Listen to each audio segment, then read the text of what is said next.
Question from Ravi. So he is asking, as he is increasing his running volume. My answer is a short, don't. It's quite silly to do this. I have to tell you a very simple thing, you know.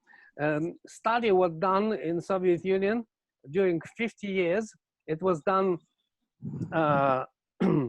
with different animals, but the most biggest research was done in Sukhumi Zoo, which was a monkey zoo. And because I was studying this research, I call it name like this phenomena concept, monkey volume.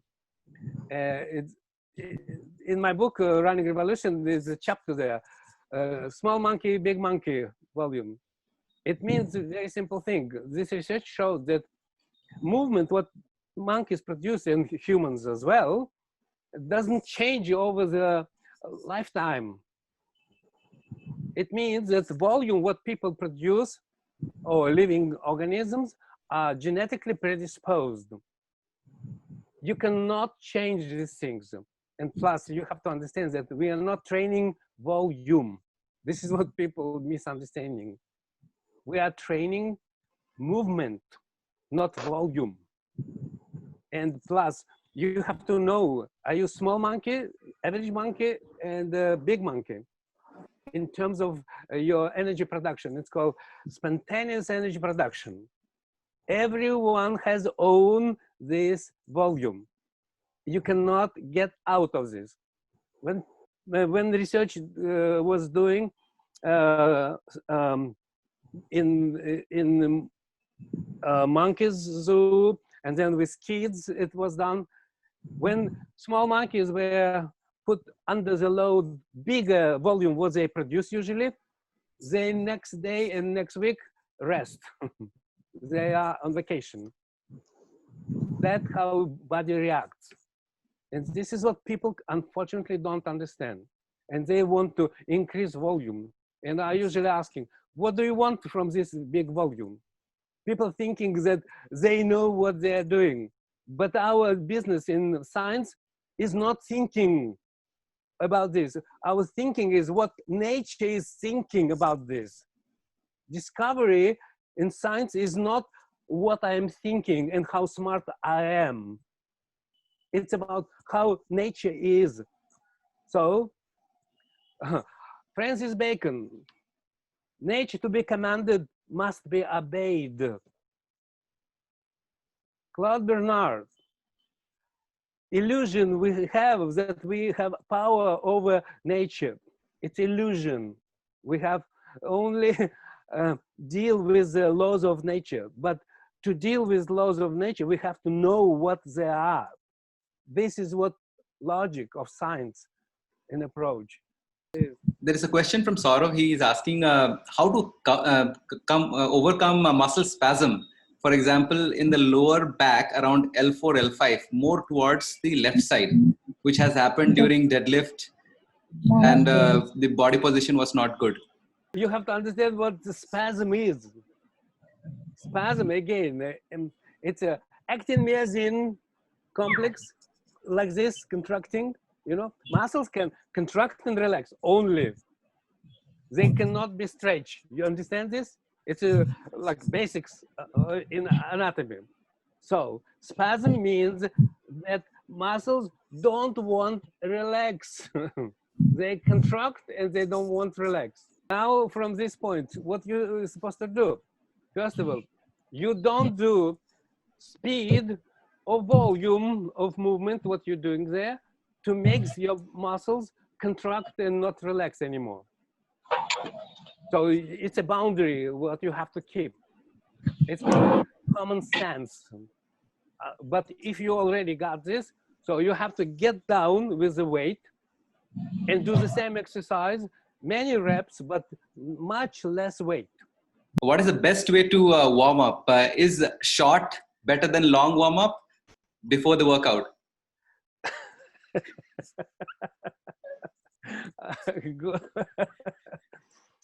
It's called thinking in the wrong direction. First of all, when what you do understand under the warm up. What is that? You have to understand that warm up is a preparation for your training process. Schedule what you use there. What kind of exercise there will be on the main workout. This is what defined what kind of warm up should be. It's not about really completely warm up. And what is the most vulnerable part of the body for the warm up? It's a joint. In Chinese proverbs exists a very nice proverb. It's called, "You are old as old your joints." So this is what you have to understand. You have to keep your joints in a young condition, in a preparing to the hard workout. You have to prepare first joints. Muscles will come up with that.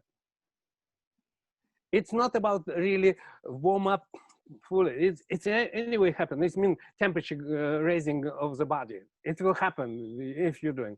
But in my athletes programs, joints, I call it joint flexibility, not stretching. Joint flexibility. It's a first step in warm up. It's a mandatory. No one, elite or amateur athlete of whom I work with, never do any other way. First, joints flexibility. And then specific exercise, which you are preparing body to that workout.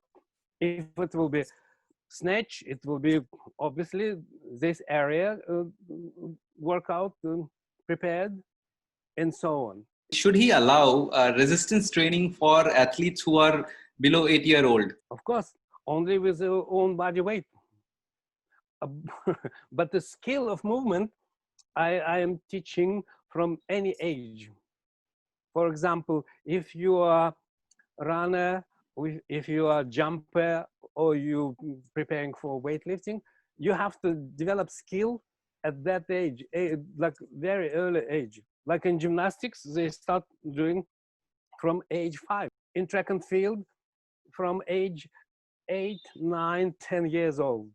This is what the whole process. Each sport has own kind of age limitation, where most sensible part, it's called sensibility age.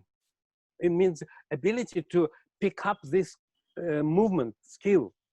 In swimming, 5 years old as well, you know. So that part you have to keep in your mind. They are saying they have many ACL injuries. So is there any way how to avoid it? Okay, statistics in the football. I used to work with footballers in Russia, in Soviet Union. Premier League in England, for example, or Europe, you see?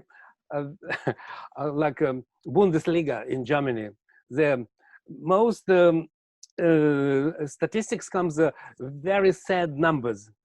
40% of players, I mean top players, do you understand?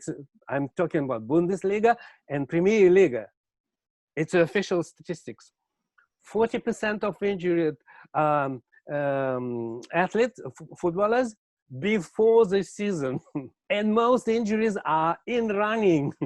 do you understand? Not Yes. by hitting, but from running. And the most debilitating injury is a hamstring injury. They still didn't find the solution for this. I found, but they don't invite me. So if Indian guys will invite me, I will come and solve the problem. It all comes to the skill development. Footballers are incredibly not skillful, low skill of running and changing direction. They're good with the ball, like kicking, holding, but in running and movement, horrible. Sorry. Does psychological stress increase the risk of injury? Why? The first question, like, why? Psychology emotions increase the risk of injury. It's very simple. I'll give you an example. You are driving car, right? In normal condition, you're driving, no car accident. But your girlfriend told you, I don't love you anymore, right? What happened to you? Your emotions are out. So you immediately on the second corner have a car accident because your attention gone. You're not busy with the movement anymore. You're not governing your body. You're not controlling it anymore. Your mind outside your body. It's a psychological problem. You have to return your attention to the problem, to the movement. And this is how people are losing Olympic gold medals and so on. That small thing, distribution of your attention between action and your emotions create problem. Okay, got it. Thank you. So we'll take so the next question is from a swimmer. So he's complaining of a shoulder injury very often, even after doing a lot of strengthening workout. Okay, answer is in general, because I was dealing with that quite long time, you know. Shoulder injury is it's all about where's the support, distribution of the support in the water, and activity, what you do. If you see, this is my hand, right? My arm, my palm. So, and then it's called a stroke, swimming stroke. What you do? That common sense for people that you do this stroke, active stroke. This is what people think they are doing in swimming.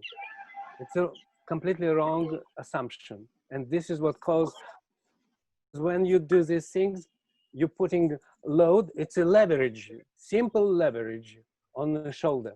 And the hand, arm, palm in the water is not active. Stroke, what we call swimming stroke, is a not active process. It's a support.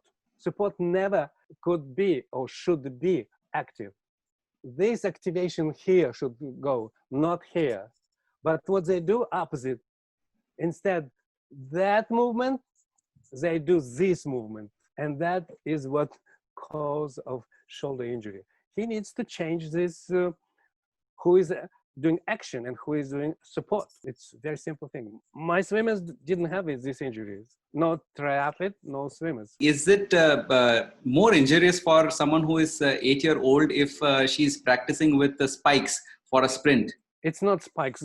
People want to blame stadium spikes, cars, you know, for injury. No, it's the wrong movement. Is create problem. Don't blame spikes. I train track and field athletes in my life, you know. My guys never had injuries, you know. Sprinters, they run in spikes and they were world-class athletes, you know. It's not about spikes. It's a wrong movement. And the kid, before they will get into the spikes, they should have good technique. Because spikes will provoke a wrong movement. This is what usually happens. When you get a new car, what you're driving? Very carefully, because new car, even if it's a better car than before, it's still new car. So spikes do the same thing.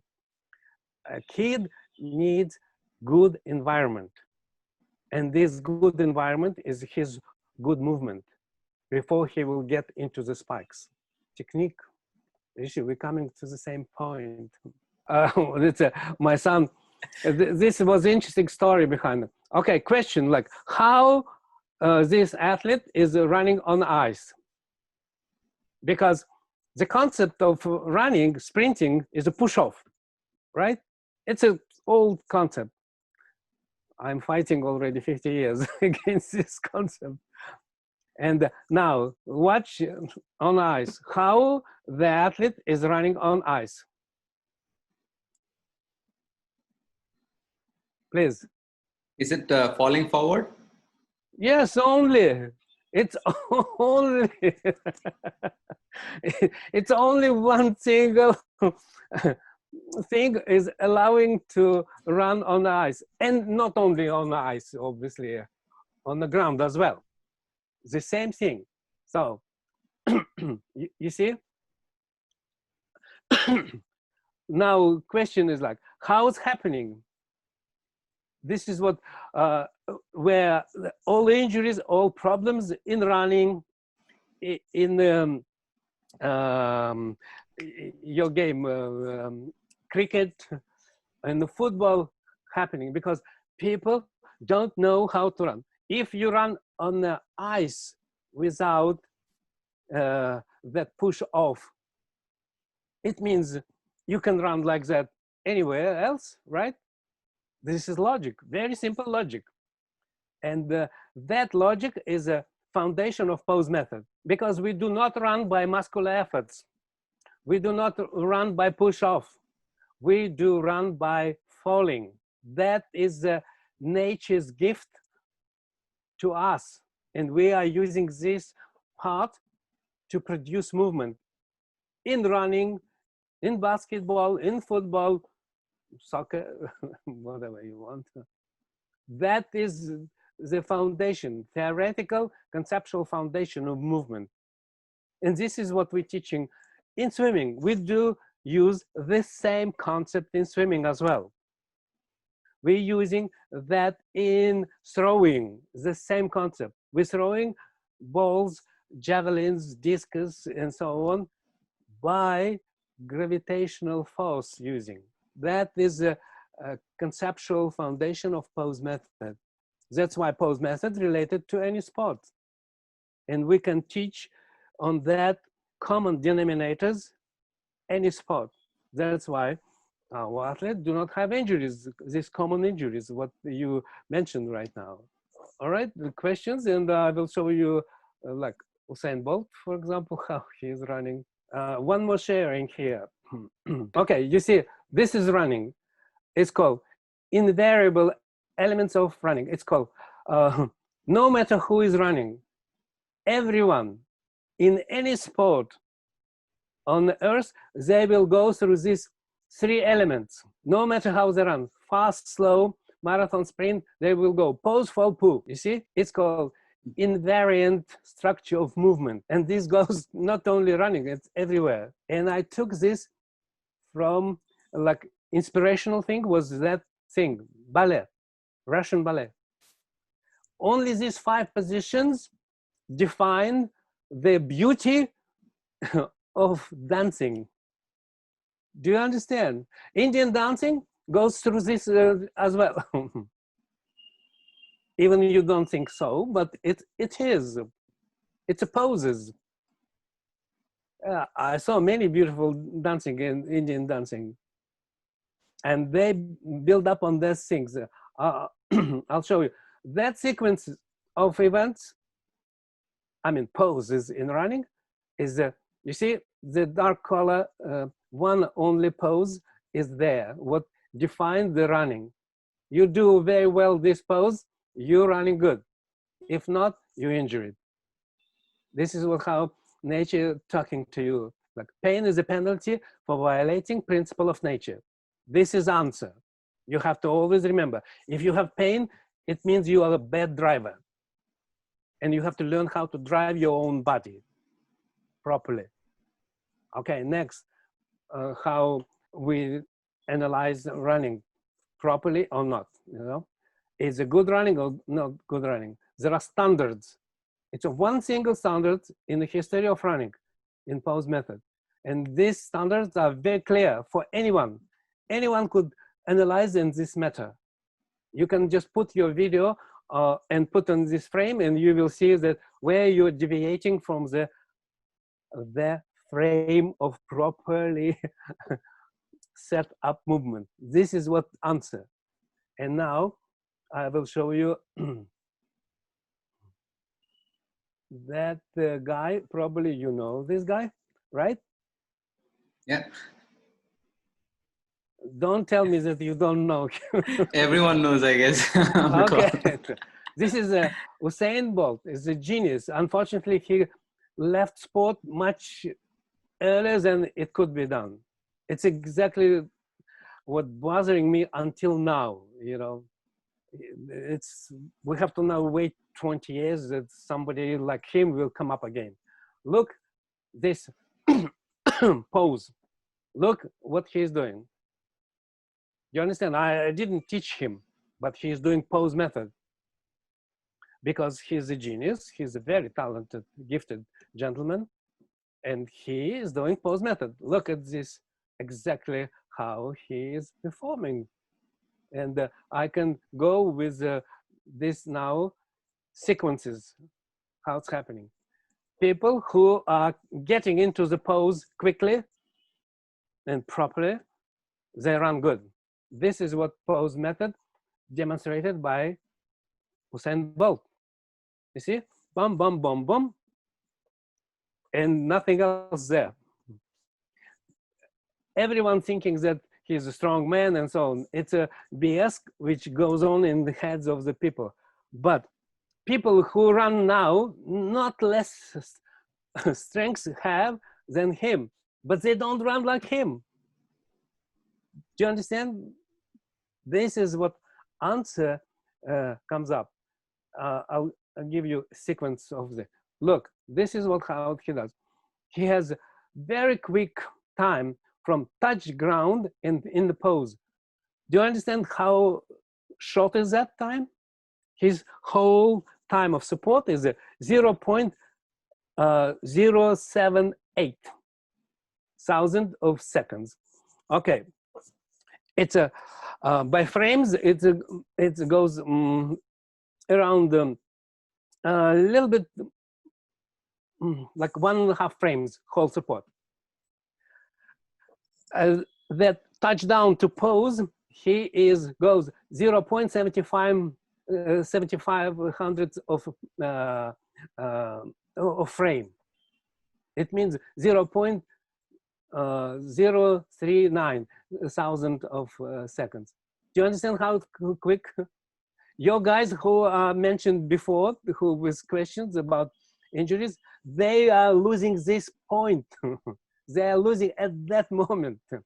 And then after pose position here, you see, pose, to falling, they don't know how to fall. They want to do push-off. Look at the knee of the Usain Bolt. Do you see any strengthening there? I mean, No. Straightening. No, this is the point. No, no, because he doesn't do push-off. And this is what people do not see. Imagine that you will organize 3 joints, hip, knee, and ankle in a fraction of seconds, 0.039 thousand of seconds to do straightening, triple extension, how people do. It's complete BS, absolutely nonsense. No one can do this or perceive it. It's impossible. It's just the time frame doesn't allow us to perceive this, not do this command. But people still thinking that, and teaching, the most devastating, that teach kids this nonsense. And this is what we have to change. If you want to see high-level sprinters in India, we have to change in India mindset of coaches, and then there will be no complaint about spikes, surface, turfs, and so on, because technique will solve this problem. And this is what my message for you in general. Thank you, Doctor. We'll take one more question before we wrap it up, and that there are many questions lined up, but I think I'll compile all of that and then I'll send it to you. I feel there are coaches from different disciplines who want to understand how to reduce the risk of injury. When injuries happen, what is the first thing that they should do on the ground? take deep breath and start thinking what they did wrong before. Because injury is not falling from the sky. And unfortunately, it's a logical sequence of events, what's happening. It's not what it's called, act of the God, like Timothy Noakes told. This is what you have to understand. So first, you have to understand where it's coming from. And this comes to the point of logical sequences. What cause of this injury? That you have to find the foundation of injury or origin of the injury. And then after that, we can start talk about how we can get rid of the problem. This is what, going to the point like, oh, you have to get rest and start do medical treatment is not solving problem, because you will be back again. Reoccurrence in running injuries is incredibly high. Like almost 70% of runners return back to their injuries so badly that some runners are finishing careers. I can name after name top runners in the world who finished careers because of that. Usain Bolt was one of them. So coach has to understand where it's coming from and then make a decision. It's a decision-making process. It's a science, you know.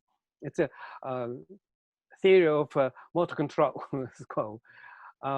So your actions of a coach of recovering from injury comes to that point. First, you have to understand the origin of injury, and then decision-making process comes to the what kind of sequence of events we have to produce with our athlete to get rid of this injury and not allow this injury reoccurring again. And this is pure technique problem. It's not strength problem. It's a technique problem. This is what I did all my life, healing athletes in many different sports, you know, not only in track and field where I'm coming from. That is, we're teaching technique. The healing process is teaching or recovering technique. This is what answer. The science behind this is very strong. We're done in West Point in the United States, West Point science research in the Army, US Army. It's called compartment syndrome recovery. Compartment syndrome considered in medical community as an untreatable inconvenient injury. You understand these things? And our coach and my colleague, Angie Debal, she's a lieutenant colonel right now. She did PhD in the West Point of recovering soldiers from this injury with incredible success. 100% returning to the duty of soldiers. Do you understand what does it mean? One of the most difficult injury, compartment syndrome, recovering 100% to the duty. That's why US Army loves us. That's great, Doctor. I think we'll discuss more on the possibilities of how to take this forward and work with the coaches to help them understand how to train athletes to reduce risk of injury. And we are really lucky to have you talk to them and solve their queries. I just wanted to tell them also that there are books that Doctor has written, which is there on Amazon and other portal where they can refer to for running or to reduce sports injury in general. If there is anything else, they can definitely reach out to me. And yeah, Doctor, you're saying something. YouTube, okay. Paul's Method, YouTube. We have very big number of videos we produced for YouTube. and it's free. Some of them are obviously for payment, but many for free. YouTube, pose method YouTube videos. So thanks a lot once again, Doctor.